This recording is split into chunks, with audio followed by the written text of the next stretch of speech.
So this is an update for April 2013. I had a big scare last month when I went to UCLA to get an update to see, if I was still breast cancer free. And they had told me the MRI was finding something in both sides this time. Fortunately, after another test, an ultrasound, and then finally a PET scan, which is the most sensitive scan you can have, that came back positive. So it looked like just scar tissue, necrotic tissue was building, was in the left side where I had the tumor, and the right side they couldn't find anything. So that's great news.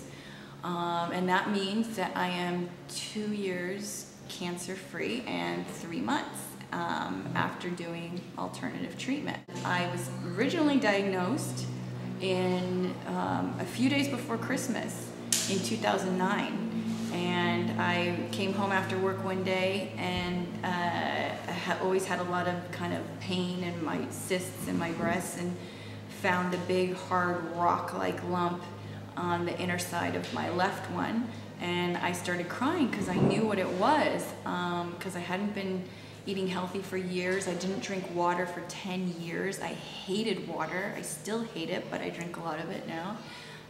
Was very stressed, had just gotten out of a long-term relationship, was kind of mildly depressed, and just a number of other stressors on my body, and it couldn't take it anymore. I knew what it was before I even went to UCLA to get a first test done. I just knew. Sometimes you just know.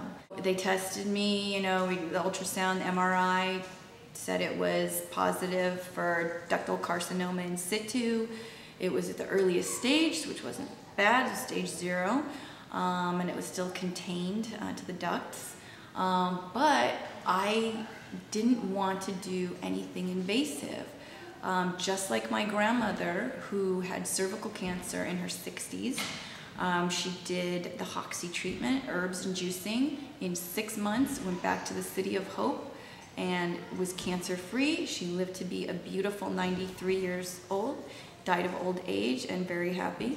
I wanted to do the same thing, and I knew because of her that there was an alternative way besides surgery and chemo and radiation.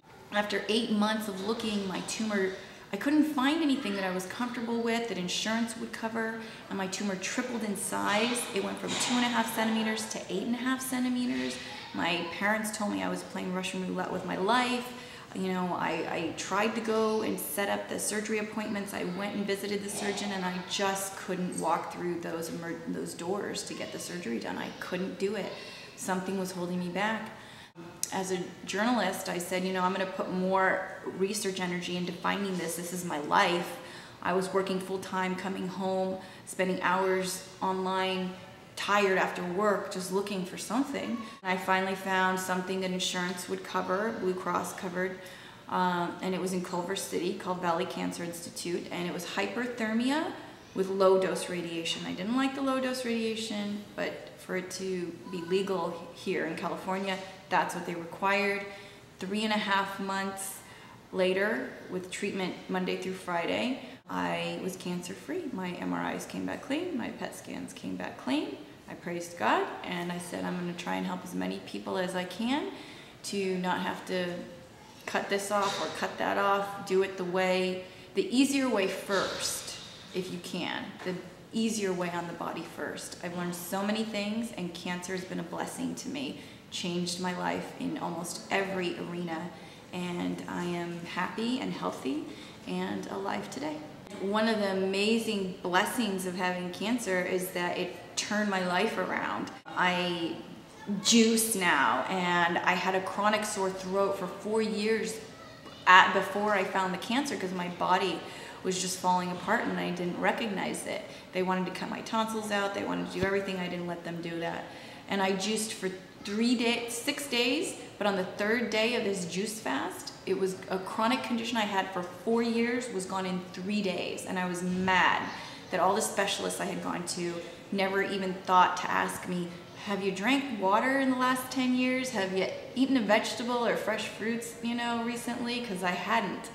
And now my diet is, organic fruits and vegetables, juicing, supplements if I need them. I salsa dance all the time. You know, just a healthy lifestyle and as little stress as possible, which is a huge contributor. I didn't realize that stress raises your estrogen levels for women, and my tumor was feeding off of estrogen. It's been a blessing in many ways. That's just one of the few ways. And if anyone wants to ask me about my story, I promised, you know, God that I would help as many people and be available to as many people as possible.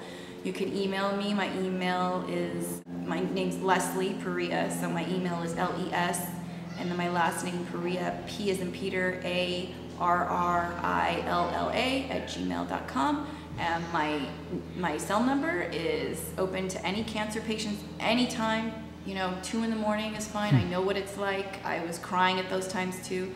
And that number is 805-300-4339, and I'll be happy to do whatever I can for you.